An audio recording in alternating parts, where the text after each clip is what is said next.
People talk a lot about things being bad. You hear about people being born bad. There are even those who say objects and things can be bad. I am pretty sure there was a horror movie once about a haunted house that said the house had been born bad.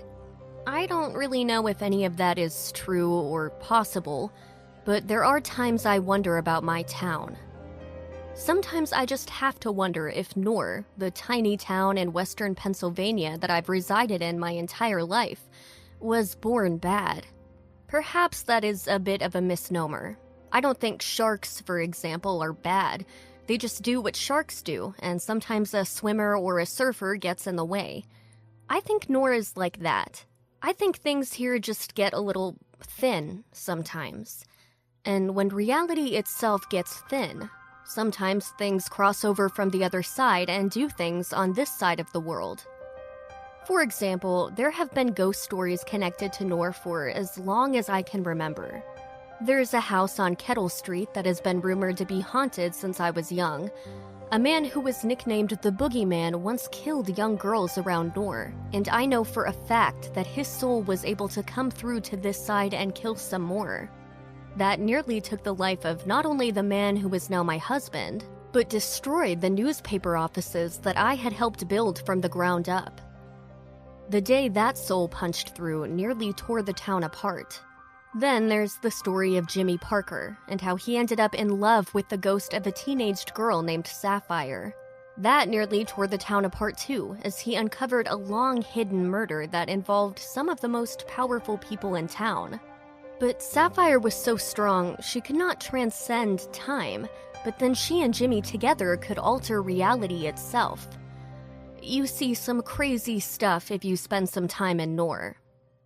My name is Tabitha, by the way.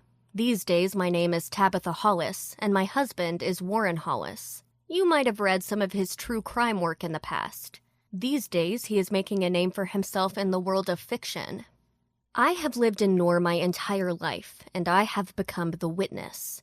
I have become the person who sees what goes on here, records it, and then keeps it tucked away. I keep the stories clipped out of newspapers tucked away in boxes. People just come up and tell me their stories of the strange, the paranormal, and the terrifying. And a lot of that happens around here. As I say, it's thin here. Our reality is thin because the wall between dimensions is thin. I may have witnessed what the ghost of the Boogeyman was doing to Warren, and the events that surrounded, which set fire to the newspaper offices, but the real paranormal stuff happened to Warren.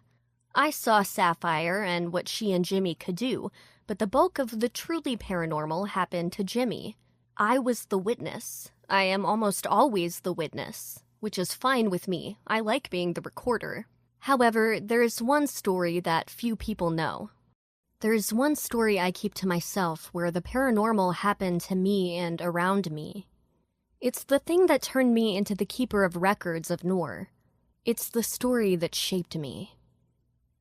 It was the mid-70s, when most of the world was wearing wide collars and men were growing disturbing mustaches, and everyone just seemed hairier and weirder than they do now. I was all of 8 years old, and my mom, who raised me on her own, had just moved into a house not far from downtown Knorr. Of course, then and now, downtown Knorr was little more than a street about 2 blocks long, with some shops, a bakery, a bank, and a diner. There was one stoplight, and people walked around and did their shopping and went to the movies and ate dinner all within those 2 blocks. We had been living in a modular home before that, and then this house had come on the market. My mother had fallen in love with it instantly. It was set high on a hill. Although the front of the house faced the opposite direction from the spectacular view, when you were in the backyard, it felt like you could look out into forever. Trees and rolling hills stretched as far as the eye could see. It was also down the street from a massive house that has always been known as the house on Kettle Street. It was really 1 block over and down the street. It was a massive wooden structure, grayed from all of the paint being washed away and weathered by time. The house probably looked fantastic when it was first built, with its wide front door, sweet oval windows that looked like cameos decorating the sides, and gingerbread woodwork along the roofline. It was always run-down looking with dusty windows and pieces of the siding falling off, and a general sagging and tired look since I was a child. The kids in the neighborhood were afraid of the house. Of course, rumors had come up over the years that it was cursed. It always seemed on the verge of collapsing, perhaps in a storm, but every time the winds blew, every time winter ended, the house was still there. It's like the house itself was defying the elements. I always found it beautiful. While the other kids would run past it, sometimes holding their breath until they were well out of its shadow, I always wanted to stand on the corner and stare up at the windows and marvel at the stately front door. I wanted to run up and peek into the basement windows. And for a long time, throughout that first summer, then into fall and winter, there was nothing at that house for me to see. It was just an old house with dusty windows.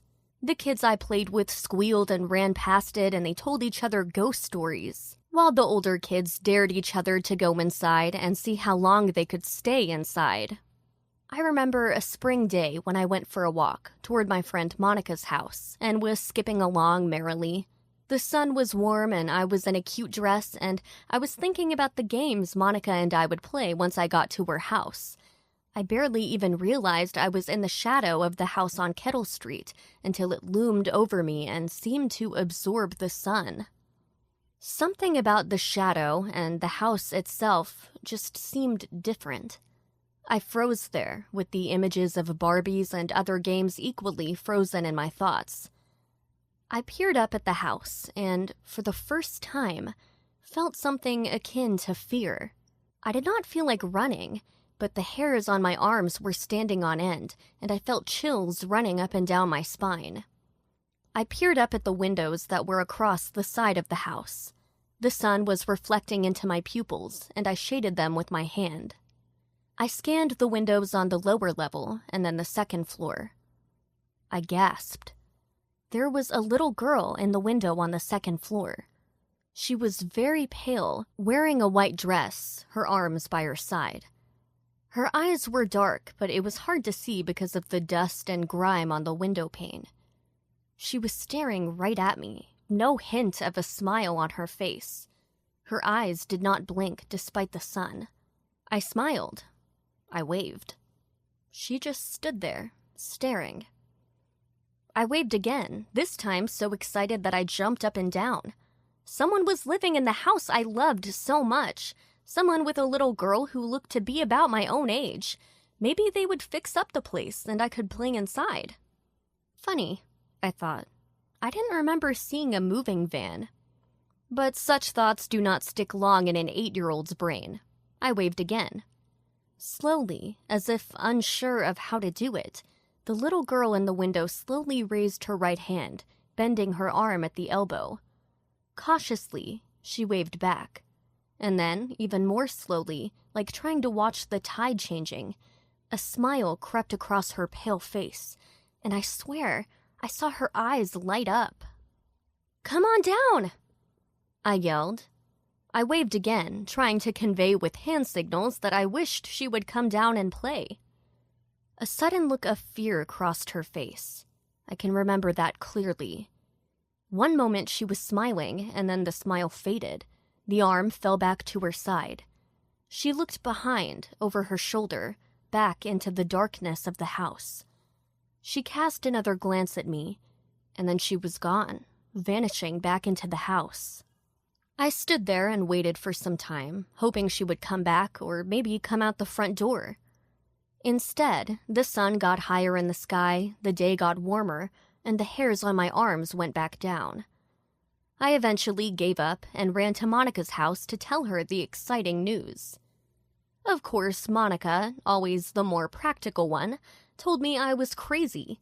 No one had lived in that house for more than 100 years, she said. She even got her mom to confirm that for me. I felt stupid and got quiet, and I did not have nearly as much fun that afternoon as I had been intending. I finally made up an excuse for why I needed to go back home. Monica protested, but I wanted to go back to the house on Kettle Street and see if my new friend was there. I ran back. My little legs were pumping in that way they only can when you were that young, that naive, and that full of energy. I was not even out of breath when I stopped by the house. By now, the sun was making its descent in the sky. The days were just starting to extend into the later evening, and there was still plenty of sunlight left, but the sky had that look that lets you know it will be sunset soon. I gasped again. This time the little girl was standing on the side of the house, the side that was in the shade. She was just as pale as she had been in the window, but she was there. She was my height, with hair as dark as midnight.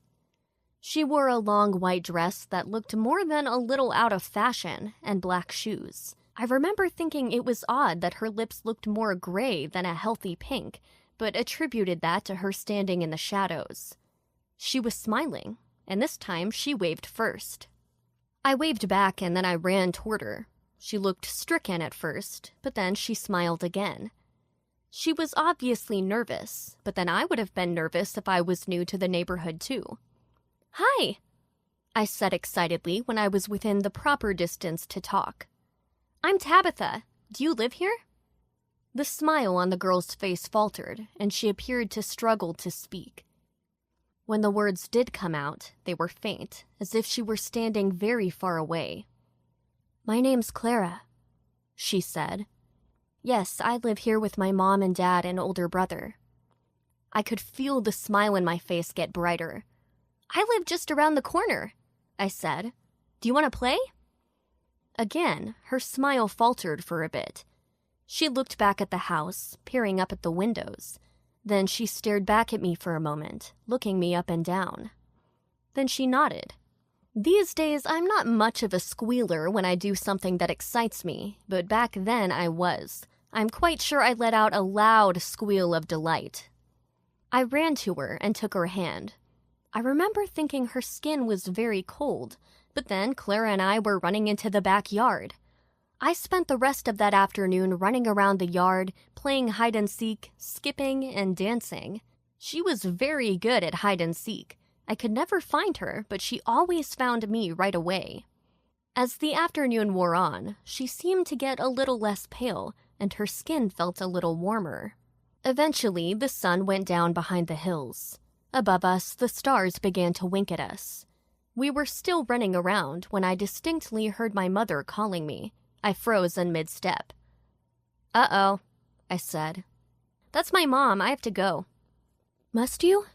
I nodded. "But I'll be back tomorrow." Clara smiled. I smiled. She gave me a hug and then ran off. I waved behind myself as I ran, but I bolted home for dinner. When I got home, my mom looked tired from working in the factory all day, and something inside me told me not to talk to her about my new friend. The way Monica and her mother had reacted told me that this was something that adults would not understand. I ate dinner, watched TV, took a bath, and then went to bed that night without protest. I wanted tomorrow to arrive. That night, though, I could barely sleep. When I did, I dreamed of running in the house with Clara. We were giggling and chasing each other. It was so much fun. Then suddenly, as we ran down one of the house's upstairs hallways, there was a sound from within one of the rooms. Clara stopped running, and a look of pure terror filled her eyes. "Run, Tabitha," she called, and the look of fear pierced me. "Run, we woke him up. He's gonna be so mad." "Who?" Clara did not respond. She just bolted down the hallway. I could hear something thumping on the walls. The floors beneath my feet vibrated. It was as if a great creature had been awakened, and I heard something growl. It was something that was almost, but not quite, human. I heard Clara scream from somewhere in the house. "Clara! Run, Tabitha, run!" The entire house felt like it was coming down around me as the loud thumping filled the air. I turned and ran down the stairs. Near the bottom of the steps, though, I tripped and fell. I went end over end down to the bottom, hitting my head. I lifted my head, but could not move. The sound of the giant footsteps was getting closer. I looked back over my shoulder and I could see a shape moving towards me down the stairs. It was absorbing the light as it went, but I could see red eyes within the shadows, and then flashes of white that I took to be teeth. I screamed and found myself on the floor of my bedroom inside my own house. My mom rushed in, picked me up, held me, and shushed me while telling me it was a nightmare. What she did not seem to notice was the bump on my forehead, however, from where I had hit my head on the floor when I fell in my dream. It is funny how things are when you were a kid. The next morning, the dream was just that, a dream, and I could only remember bits and pieces. I had a bit of a bump on my head, but I had also fallen out of bed, so that didn't bother me. I just ran to Clara's house. Clara was outside, wearing her white dress, on the opposite side from where she had been the day before. She was smiling and appeared nearly as excited as I was the day before. We spent the day playing.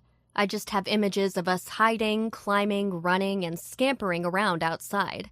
I remember a lot of laughing. We barely spoke, but there was no need for words.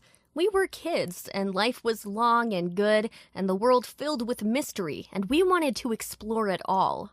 I remember running through the small wooded patch of land just behind the house, stopping when we reached the edge of the neighbor's yard. "Can we play inside?" I asked as the afternoon wore on. "No," Clara replied. "My dad sleeps during the day, and if we make noise, he gets really mad." A look of pure terror crossed her face. "Where's your mom?" I asked. "She's not here," Clara said, but would say nothing more. "My dad said she left to visit her sister." I thought that was odd, but did not say anything else. We had more playing to do. And so it went for days. The days soon stretched into weeks.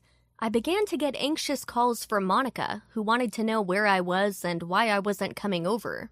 I'm sure I gave excuses, but what they were, I do not recall now. Each day, Clara and I ran and played. We played until the sun went down. I often skipped lunch.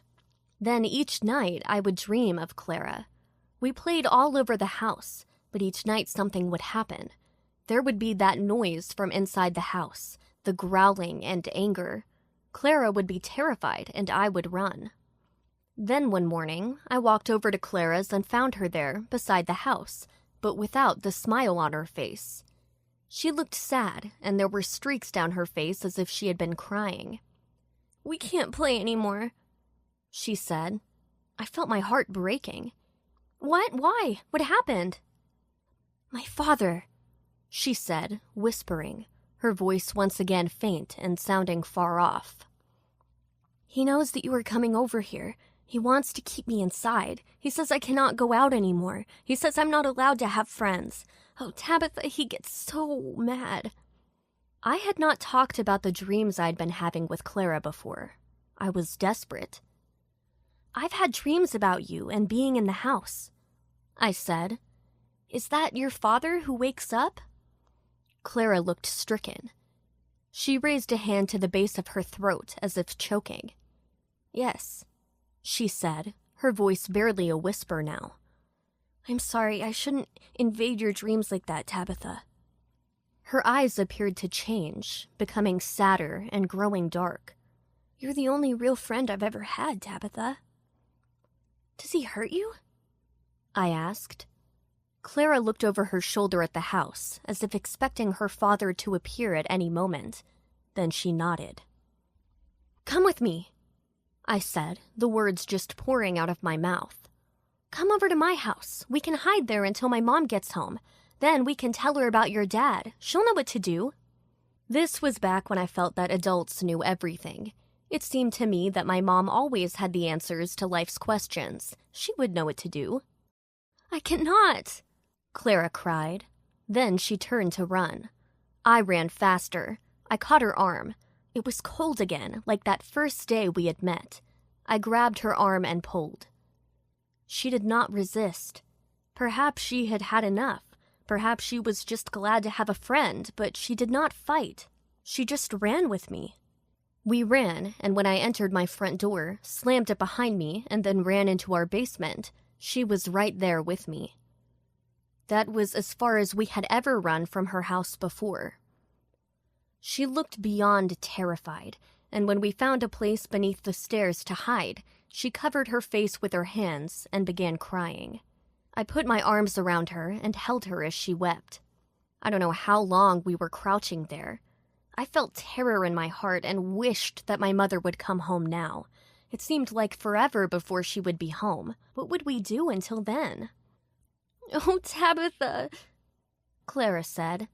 "He's so awful. I think he hurt my mom. I think he hurt her, and that's why she hasn't been around." I could not fully understand what she was trying to tell me. I just told her everything would be all right and to be quiet. Then something happened.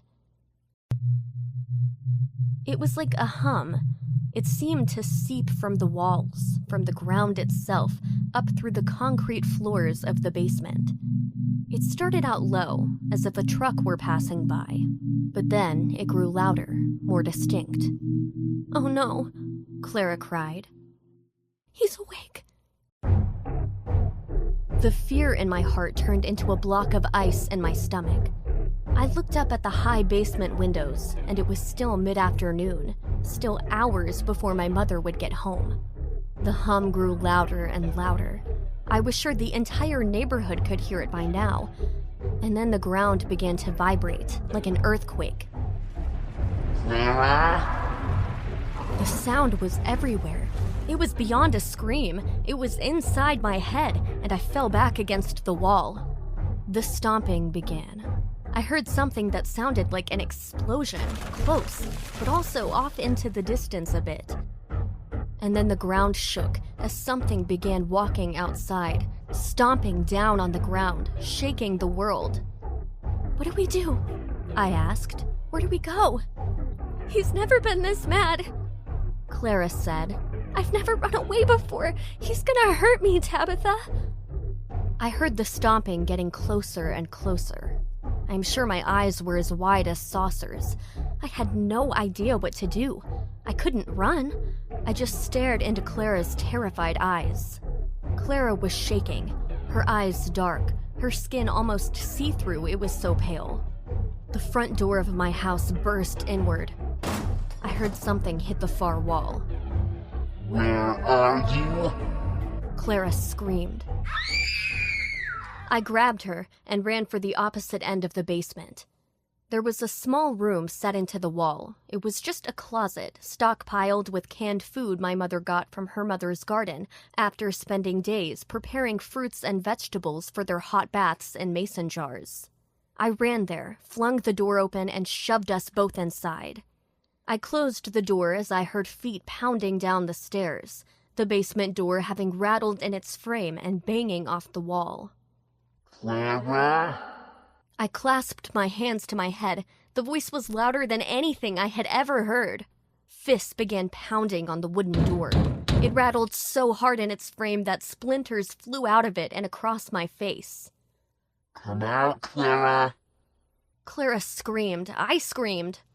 Something pounded on the door again, and this time a sizable piece of the door flew away. I saw only darkness beyond, shapeless, but shifting like smoke. Then I saw the red eye peer in. Tendrils of smoke sneaked into the hole and unlatched the door. I don't know what came over me, but I suddenly felt the fear vanish. Clara was gibbering beside me, so I stood in front of her protectively. I reached out with one hand, blindly, and grabbed the first thing that came within reach. It turned out to be a wooden rolling pin that my mother had stuck in a box. I held it out in front of me like a talisman. The door flung open, and the black shape was there. I saw teeth. I saw red eyes. The rest of the body appeared human for a moment, and then that would vanish, and then it would become a mass of shadows and smoke, and it poured into the room. "Stay back!" I screamed. Then I swung the rolling pin.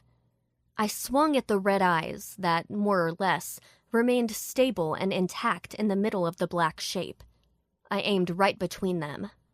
The rolling pin split the eyes apart, and the thing let out a roar that flung me back, over Clara's head, against the far wall. I collided with more boxes and fell. The boxes opened and fell around me. I was dazed. The rolling pin had flown out of my hands. I looked up and the black thing was converging on Clara. Clara? "No, Daddy!" Clara screamed. "Don't hurt Tabitha!"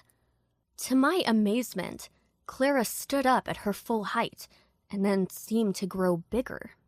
Suddenly, she was a year older than me, and then 10 years. Now she looked like a teenager. As she grew taller, her eyes blazed, having turned from dark pools into white light. The black shape retracted. It acted as if it had been shocked with lightning. Clara? The voice said, no longer thundering. "Tabitha is my one and only friend. She's the only friend I've ever had. I'm tired of running from you, tired of being scared," Clara yelled. "And you will not hurt her." Clara shot her hand out and appeared to grab something in the middle of the dark shape. I could feel energy transfer from me into Clara, and suddenly the air got brighter, filled with electricity. The dark shape let out a scream, and the red eyes turned from angry to fearful. The mouth filled with teeth opened. Clara was enveloped in the blackness. The black tendrils beat at her as she held on to something deep inside the darkness. They tore away pieces of her dress, and then the skin beneath. Clara did not let go. Her eyes blazed brighter, and white light began to emanate from the places where the darkness tore through her. I reached out again, and this time came away with something else. Something soft and pliable. I looked down and saw it was an old teddy bear that I had not slept with or used for a long time. I grabbed it and got to my feet. In front of me, Clara had become almost nothing but white light. The white light and dark shadow were entwined. The dark shape was still screaming, but now Clara was screaming as well. I darted forward. I reached out with the teddy bear and shoved it into the darkness. I stuck my hand in there and felt coldness numb my hands and arm, but I shoved it into what I thought was its heart. The thing screamed louder, louder than anything I had ever heard. I held on this time. The white light got brighter and brighter. It encompassed everything, and when I closed my eyes, I could still see it behind my eyelids. The dark shadow began to shrink. The scream became a shriek of rage, anger, and pain. And then it was gone. There was silence. I sat there, arm outstretched, the teddy bear still in my hand, for a long time. When I opened my eyes, I saw spots in front of my eyes. I was alone. For a moment. Then Clara appeared, in the middle of the basement. She was no longer pale. She smiled. "Thank you," she said. She ran over to me and kissed me on the cheek. It felt warm. "I have to go," she said. I nodded. I couldn't speak. I felt tears coursing down my cheeks. Clara moved to the middle of the room. She raised her hand in a wave. And then she faded away.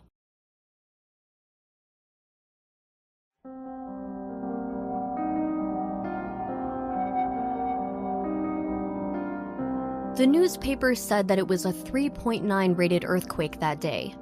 No one could explain the shattered windows at the house on Kettle Street, though. No one could explain the footprints that people found in their lawn, the trampled bushes, and the dented sidewalk. My mom was willing to believe that it was the earthquake that caused the damage to our house. However, no earthquake could shatter doors like that, sending splinters across the room to embed in the walls. I kept quiet. Let the grown-ups believe what they wanted. I knew what had happened. Clara was gone. I never saw her again. Of course, that aroused my curiosity.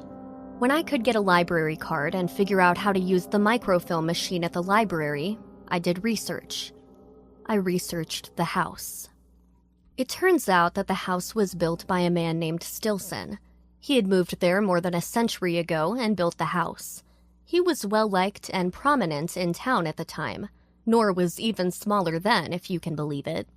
He had a beautiful wife named Marianne, and they gave birth to a gorgeous daughter that they named, you guessed it, Clara. They appeared to have it all until Clara got older. Then Mr. Stilson started acting weird. He started making Clara stay inside. He would not let her play with the other kids. He did not let her go to school, which was much easier to do back then. He became a recluse. Then the house seemed to grow darker and moodier. No one knows for sure why Frank Stilson snapped.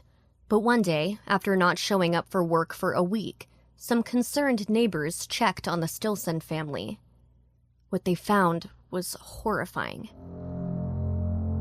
They found a house that had been turned into a prison. In the basement, cells had been built and chains were set into the walls.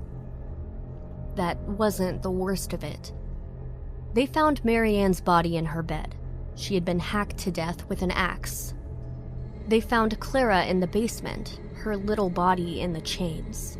The newspaper accounts did not even want to go into what had been done to her. Police were called and found Frank Stilson hanging from a roof beam in the attic. No one could ever know what happened to him and what made him murder his family and kill himself. The story was quickly pulled from the front pages. Knorr has always been good at forgetting. I knew what had happened. I knew that things in Knorr were different by that point. Something had seeped through the other side and into Frank Stilson's head. Something nasty and evil wriggled in there and drove him mad. That's what happens here in Knorr. Things cross over. As for what happened to Clara, I think she was able to manifest to me finally, perhaps after a century of reaching out, because I needed it. She needed a friend, and I wasn't afraid, and I needed her in a way. I was looking even then for answers. And when her father challenged her, for the first time, she was able to fight back. For the first time, she had love on her side. I did not hear from her again, except for one thing that happened right as I was about to turn 18. I awoke that morning, and on the pillow beside my bed was the teddy bear. I hadn't seen it since that day in the basement, my mother burying it in cardboard boxes. It was battered, old, one eye hanging out. I touched it, and it felt cold. I knew in an instant that it was there from Clara. It was Clara telling me she was okay, and that I would be okay too. I still have that teddy bear in my bedroom, on my dresser, in my home. And now I tell the tales of Knorr. I tell them because I want to, because they deserve to be told. I tell them even if I'm the only one I know will believe it. Because Clara deserved to have her vindication and to be set free. I am the witness, and I shall remain so until I become my own ghost story.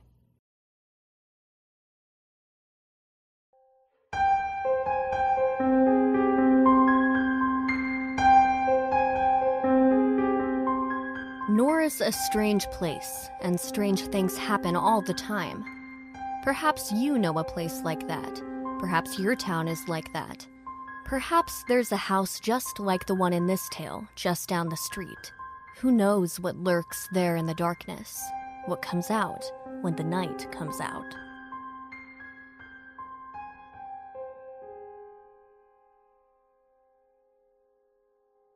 You've been listening to When the Night Comes Out, a weekly horror anthology podcast with stories by Bryan W. Alaspa and narrated by Allie James.